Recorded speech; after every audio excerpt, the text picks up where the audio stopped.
ओम शांति बाबा। बाबा ओम शांति।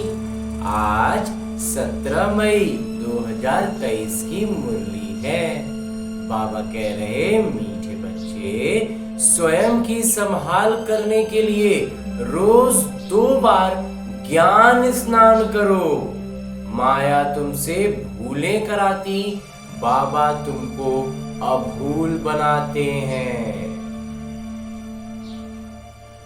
2 बार ज्ञान स्नान, कम से कम 2 बार मुरली दोहरानी। आगे बाबा प्रश्न पूछ रहे हैं कि किस निश्चय व पुरुषार्थ के आधार पर बाबा की पूरी मदद मिलती है। उत्तर बतलाते हैं बाबा कि पहले पक्का निश्चय हो कि मेरा तो एक शिव बाबा, दूसरा ना कोई। साथ साथ पूरी बलि चढ़े अर्थात ट्रस्टी बन प्यार से सेवा करें तो ऐसे बच्चे को बाबा की पूरी मदद मिलती है। गीत है हमें उन राहों पर चलना है। ओम शांति। गीत में ये कौन कहते हैं कि हमें उन राहों पर चलना है? परम पिता परम आत्मा ज्ञान का सागर कहते हैं। बच्चे हम तुम्हें अभी जिस राह पर चला रहे हैं वह माया पर जीत पाने की जो मत अथवा राय दे रहे हैं उसमें ये तो होगा ही। कोई गिरेंगे तो कोई उठते व संभलते रहेंगे। सुरजीत और मूर्छित होते रहेंगे। सुरजीत होने के लिए यह संजीवनी बूटी है, ज्ञान संजीवनी बूटी है। परमपिता परमात्मा की है ज्ञान बूटी। रामायण में भी कहानी है ना कि राम और रावण की युद्ध हुई, लक्ष्मण मूर्छित हो गए, हनुमान संजीवनी बूटी लेकर आए। अब वास्तव में रामायण तो बाद में बैठ बनाया है, ऐसी तो कोई बात है नहीं। न कोई मनुष्यों की बनाई हुई गीता भगवान ने बैठ गाई है। बाबा तो ज्ञान के सागर हैं। किसका ज्ञान? सृष्टि के आदि मध्य अंत का ज्ञान देते हैं। जिसका ही मनुष्यों ने गीता शास्त्र बनाया है उस पर नाम रख दिया है श्री कृष्ण का। जैसे बाबा की जीवन कहानी में अगर कोई बच्चे का नाम लिख दें तो क्या होगा, वैसे ही शिव बाबा ने जन्म दिया गीता को। उस गीता में श्री कृष्ण का नाम डाल दिया है, इसलिए अनर्थ हो गया है। गीता खंडन होने से सभी मनुष्य आत्माओं का बुद्धि योग परमात्मा से टूट गया है। तो मनुष्य पवित्र कैसे बने? सही जगह सही चीज नहीं मिल रहा है तो पवित्र नहीं बन पा रहे हैं। इस योग अग्नि से ही हम पवित्र बनते हैं, न कि गंगा जल से। बाबा है ज्ञान के सागर। ज्ञान अमृत से मनुष्य को देवता बनाते हैं। बाकी अमृत पानी को नहीं कहा जाता है। ये है पढ़ाई। पढ़ाई मतलब ज्ञान। यह शास्त्र तो भारतवासियों ने द्वापर से बनाए हैं। मनुष्य कहते हैं शास्त्र अनादि हैं, हम कहते हैं नाटक ही अनादि। परंतु ऐसे नहीं कि यह कोई शास्त्र सतयुग से शुरू हुए। ये सब अनादि है, मतलब नाटक में नूंद है। द्वापर से लेकर मनुष्य लिखते ही आए हैं। अब बेहद के पिता ने अपनी सारी जीवन कहानी बताई है। कहते हैं सतयुग त्रेता में मेरा किरदार ही नहीं है। सृष्टि नाटक अनुसार चलती रहती है। मेरा भी नाटक के अंदर किरदार नूंदा हुआ है। मैं नाटक के बंधन में बंधा हुआ हूँ। सतयुग त्रेता में मेरा किरदार नहीं है। जैसे क्राइस्ट बुद्ध आदि का सतयुग त्रेता में किरदार नहीं है। सब आत्माएं मुक्ति धाम में रहती हैं। ऐसे नहीं कि देवी देवताओं की भी सब आत्माएं उस समय आ जाती हैं। नहीं, वो भी धीरे धीरे क्रमशः अपने पुरुषार्थ जैसा सभी पुरुषार्थ किए होंगे उसी क्रम में आती हैं। फिर सतो प्रधान से बदल सतो और फिर रजो फिर तमो, इस तरह से धीरे धीरे फिर आती हैं। फिर सूर्यवंशी ही चंद्रवंशी बनते हैं और फिर वृद्धि होती जाती है। ये पूरा राज समझना है। तुम जानते हो जो अधूरा पवित्र बनेंगे उन्हें राज्य भी अधूरा मिलेगा। जो ज्ञान योग में तीखे जाएंगे वो ही पहले राजे बनेंगे। ये राजधानी बन रही है, पूरा पुरुषार्थ करना है। शिव बाबा समझाते हैं तुमको हीरे समान बनना है। मैं ज्ञान का सागर, शांति का सागर हूँ। तुमको फिर ज्ञान सागर बनना पड़े। शांति का अर्थ एक दूसरे से लड़ना नहीं है। सन्यासी समझते हैं प्राणायाम चढ़ा दें, यहाँ ऐसे नहीं है। तो शरीर का योग नहीं करना, जो योगाभ्यास कहते हैं वो नहीं है, ये राजयोग है। तो बाबा रस्सी खींच लेते हैं, छोटी बच्चियों को भी बाबा रस्सी खींच लेते हैं तो ध्यान में चली जाती हैं। इसको कहा जाता है ईश्वरीय वरदान। भक्ति में भी साक्षात्कार होते हैं। ये दिव्य दृष्टि देना बाबा के सिवाय और किसी की ताकत नहीं है। अब तो बाबा सम्मुख है। कहते हैं भक्तों के पास भगवान को आना पड़ता है, माया की जंजीरों से मुक्त करने। बाबा कहते हैं मैं जानता हूँ ये माया की युद्ध है, कभी चढ़ेंगे कभी गिरेंगे। योग टूटता है तो मनसा वाचा कर्मणा में भी भूलें होती हैं। योग जब ही टूटेगा तो मन में विचार आएंगे, बोल बदल जाएंगे, कर्म में भी कुछ गलती हो जाएगी। परीक्षा सब पर आती है, सबकी परीक्षा होती है। तो कुछ भी माया का वार न हो, फिर तो शरीर ही छूट जाए। उतना ऊपर उस स्तर पर पहुंच जाएंगे तो शरीर ही छूट जाएगा। तो संपूर्ण कोई बना नहीं है। ये घोड़ दौड़ है, घोड़े की दौड़ है, रेस हो रही है। राजस्व अश्वमेघ यज्ञ कहते हैं ना। राजाई के लिए अश्व यानी रथ को शिव बाबा पर बलि चढ़ना है, अर्थात बच्चा बन पूरी सेवा करनी है। ट्रस्टी बन फिर पुरुषार्थ करना है तो मदद भी मिलेगी। पक्का निश्चय चाहिए कि मेरा तो एक शिव बाबा, दूसरा ना कोई, बाकी मरना तो सबको है। परमपिता परमात्मा जो कि पिता, शिक्षक, सद्गुरु हैं, उनसे अपना वर्षा लेने का हर एक को हक है। सबकी वानप्रस्थ अवस्था है, सबको इकट्ठे मरना है। अब आफतें आती हैं तो सब इकट्ठे मरते हैं ना। तो बड़ा बड़ा कोई भूकंप आता है, बाढ़ आता है, थोड़े बहुत गोले गिरेंगे तो मकान टूट पड़ेंगे। तो अभी सबकी मौत है, इसलिए बच्चों को भी कमाई कराओ। ये है सच्ची कमाई। जो करेगा सो पाएगा।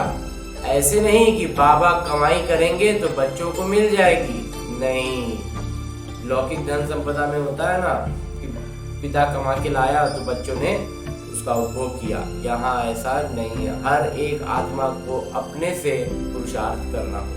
बच्चों की भी यह सच्ची कमाई करानी है। लौकिक बच्चे जो हैं घर में, उनको भी ये कमाई करानी है। ये है समझने की बातें। इसमें परहेज बहुत चाहिए। हम देवता बन रहे हैं तो कोई अशुद्ध वस्तु खा नहीं सकते। कोई समझते हैं मछली खाने पर पाप नहीं है, ब्राह्मणों को भी खिलाते हैं। सब रस्म रिवाज ही उल्टा हो गया है। बाबा कहते हैं बिल्कुल पवित्र बनना है, पहले ज्ञान चिता पर बैठना है। मनसा में विकल्प कितने भी आए, परंतु कर्मेंद्रियों से कोई भी विकर्म नहीं करना। जब तुम बाबा के बनते हो तो माया की युद्ध शुरू हो जाती है। प्रजा बनने वालों से माया इतना टक्कर नहीं खाती। राजा बनेंगे तो माया ज्यादा टक्कर देगी, और प्रजा बनेंगे तो उतना टक्कर नहीं होगा। माया जीत जगत जीत बनना है। प्रजा जगत जीत, प्रजा जो है वो जगत जीत नहीं बनती है। जगत जीत मतलब सूर्यवंशी चंद्रवंशी बनना।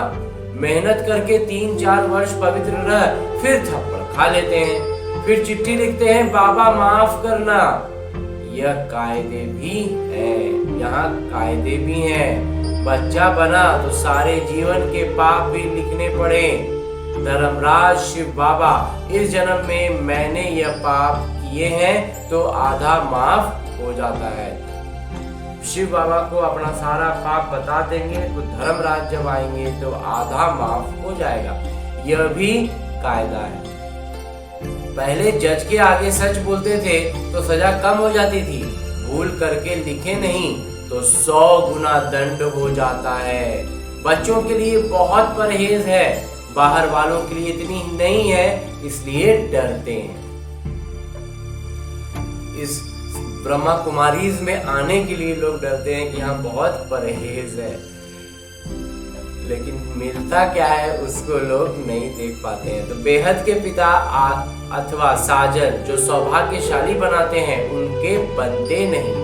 भूलें तो होती हैं परंतु आखिरीन अभूल जरूर बनना है। यहाँ बहुत परहेज रखनी है। समर्थ का हाथ पकड़ा है तो बाबा संभाल भी करेंगे। सौतेले बच्चे की थोड़े ही करेंगे, सगे बहुत थोड़े हैं। तो भी कितने बच्चे हैं जो बाबा को चिट्ठी लिखते हैं। बाबा घर पे चिट्ठी तो नहीं लिखते हैं। कितनी पोस्ट रोज आती हैं। बाबा का तो एक हाथ है, हर एक लिखे मुझे अलग पत्र लिखो। अभी तो बहुत वृद्धि होगी। इतनी बैग पोस्ट की और कोई की नहीं निकलती होगी। ये है ही गुप्त गवर्नमेंट, गुप्त सरकार है, अंडरग्राउंड है, क्या बोलते हैं, अज्ञात में है। कोई हथियार आदि नहीं है, मंजिल ऊंची है, चढ़े तो जाके, गिरे तो राजाई गवाए, प्रजा बन जाते हैं। गिर जाते हैं तो सब कुछ गंवा देते हैं और प्रजा बन जाते हैं। समझा? हाँ जी बाबा। तुम बच्चे जानते हो भारत जो हीरे मिसल था वह कौड़ी मिसल बन गया है। अभी तो तुम कहेंगे हम नरकवासी से स्वर्गवासी बनने का पुरुषार्थ करते हैं, हम सदा सौभाग्यशाली बनने आए हैं। बाबा पतित से पावन बना रहे हैं। फिर ये रावण राज्य नीचे चला जाएगा। ये चक्र फिरता है ना। रावण राज्य नीचे तो राम राज्य ऊपर आ जाएगा। अपने को बहुत संभालना भी है। संभाल वही सकेंगे जो रोज ज्ञान स्नान करेंगे। रोयाल मनुष्य दिन में 2 बारी स्नान करते हैं। ये भी अमृत वेले और नुमा शाम 2 बारी ज्ञान स्नान जरूर करना चाहिए। एक बारी 1 घंटा पढ़कर फिर दूसरी बारी मुरली को दोहराना जरूर है, जरूर दोहराना है।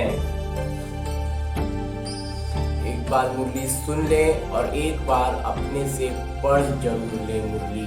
अपने से पढ़ेंगे तो वो 10 गुना अनुभव बढ़ाएगा। धारणा करनी और करानी है। बच्चों को, स्त्री को भी सच्ची कमाई करानी है। 21 जन्मों का राज्य भाग्य लेना कोई मासी का घर नहीं है कि बस चुटकी बजाएं और हो गया। पूरे विश्व की राजाई लेनी है और 21 जन्मों तक लेनी है तो थोड़ा तो पुरुषार्थ करना होगा ना। समझा जाता है कि कौन कौन तीखा पुरुषार्थ करते हैं।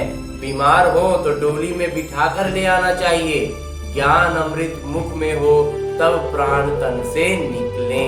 जब प्राण तन से निकल रहा हो, आत्मा शरीर त्याग रही हो, उस वक्त सिर्फ बाबा और ज्ञान ही रहे। अंधा बहरा कोई भी कमाई कर सकता है। ज्ञान तो बड़ा सहज है। बाबा से वर्षा लेना है। एक ही बार बाबा सम्मुख आकर बादशाही देते हैं। बच्चे सुखी हुए तो बाबा वानप्रस्थ में चले जाते हैं। बेहद के पिता सबको सुखी कर खुद परम धाम में जाकर बैठ जाते हैं। फिर आत्माएं क्रमशः वहां से आती रहती हैं। कोई को भेजते नहीं है। वो सब नाटक में बना हुआ है। यह कहने में आता है लेकिन यह ऑटोमेटिकली नाटक चलता रहता है, स्वतः ही चलता रहता है। अपने समय पर धर्म स्थापन करने आना ही है। तुम जानते हो हम ब्रह्मावंशी ब्राह्मण हैं, तो शिववंशी तो सारी दुनिया ही है। फिर जिस्मानी पिता तो हो गए ब्रह्मा। तो ब्रह्मा के बच्चे हम भाई बहन ठहरे। अभी हम ईश्वरीय धर्म के हैं। तो सतयुग में होंगे देवी देवता धर्म के। अब ईश्वर के पास जन्म लिया है, अभी हम उनके बन गए हैं। मनुष्य रचता को न जानने के कारण रचना के आदि मध्य अंत को भी नहीं जानते हैं। उनको कहा जाता है नास्तिक, कौड़ी तुल्य। बरोबर अभी हम आस्तिक बने हैं तो हम हीरे तुल्य बन जाते हैं। रचता और रचना को जानने से हमको राजाई मिलती है। बाबा हमको वर्थ पाउंड बनाते हैं, उन्हें अमूल्य बनाते हैं, तो बनना चाहिए ना। हाँ जी बाबा। सचखंड का बादशाह, सचखंड का मालिक बना रहे हैं। चमड़ा पोश कहा जाता है। एक खुदा दोस्त की कहानी भी है। तो अब वह खुदा हमारा दोस्त है। खुदा दोस्त अल्लाह अवलदीन और हातम ताई का खेल सारा अभी का है। अच्छा, मीठे मीठे सिकिलते बच्चों प्रति माता पिता बाबा का याद प्यार और आशीर्वाद। रूहानी बाबा की रूहानी बच्चों को नमस्ते। हम रूहानी बच्चों की ओर से रूहानी बाबा को याद प्यार और प्रणाम। धन्यवाद बाबा, धन्यवाद। मुरली के लिए भी धन्यवाद और इस अनूठे अलौकिक ब्राह्मण जीवन के लिए भी बहुत बहुत बहुत धन्यवाद। धारणा है कि सच्ची कमाई करनी और सबको करानी है। परीक्षाएं व तूफान आते भी कर्मेंद्रियों से कोई भूल नहीं करनी है। माया जीत जगत जीत बनना है। इसमें फर्क अपने आप में समझ जाना है कि माया के तूफान आ रहे हैं और इसमें हमें कर्मेंद्रियों से गलती उधर जाके वो गलत ना हो जाए। तो देवता बनने के लिए खान पान की पूरी परहेज रखनी है। कोई भी अशुद्ध वस्तु नहीं खानी है। 2 बारी ज्ञान स्नान जरूर करना है। और आगे बाबा वरदान दे रहे हैं। वरदान देते हुए मेरे बाबा कहते हैं कि एक बल एक भरोसे के आधार से सफलता प्राप्त करने वाले शक्तिवान भव। एक बल और एक भरोसा, ये आधार रहेगा तो सफलता तो करने वाले हम बनेंगे ही और हम शक्तिवान भी होंगे। तो जो सच्ची लगन वाले बच्चे एक बल एक भरोसे के आधार से चलते हैं, उन्हें सदा सफलता मिलती रहती है और मिलती रहेगी, क्योंकि सच्ची लगन विघ्नों को सहज ही समाप्त कर देती है। और जहां सर्वशक्तिवान बाबा का साथ है उस पर पूरा भरोसा है, वहां छोटी छोटी बातें ऐसे समाप्त हो जाती हैं जैसे कुछ है ही नहीं। असंभव भी संभव हो जाता है। मक्खन से बाल समान सब बातें सिद्ध हो जाती हैं। तो ऐसे अपने को शक्तिवान समझ सफलता स्वरूप बनते चलो। और अंत में स्लोगन है, मुरली का उपदेश है कि नयनों में पवित्रता की झलक हो और मुख पर पवित्रता की मुस्कुराहट हो। यही श्रेष्ठ पर्सनालिटी है, यही श्रेष्ठ अपने आप जो मानव बोलते हैं, तो मानव का जो सर्वोच्च स्थिति हुई, जिसको देख करके ही लगे कि ये देवी देवताओं का वो है, तो वो है नयनों में पवित्रता की झलक और मुख पर पवित्रता की मुस्कुराहट। सबसे मूलभूत आधार है पवित्रता, और इसके लिए है ज्ञान का 2 बार आज बाबा स्नान करने कह रहे हैं। और खान पान की विशुद्धता रखने के लिए कह रहे हैं। और इसके मुरली के बाद आज बाबा, मेरे बाबा अव्यक्त इशारे दे रहे हैं कि सदा अच्छा अच्छा सोचने से अच्छा हो ही जाता है, क्योंकि आपकी अच्छी वृत्ति वायुमंडल को परिवर्तित कर देगी। अगर क्यों क्या में जाएंगे, ऐसा है वैसा है, तो कभी परिवर्तन नहीं होगा। अच्छा अच्छा कहते जाओ तो अच्छे बन जाएंगे। अपनी मनसा वृत्ति सदा अच्छे की शक्तिशाली बनाओ तो खराब भी अच्छा हो जाएगा। अच्छा, ओम शांति बाबा। ओम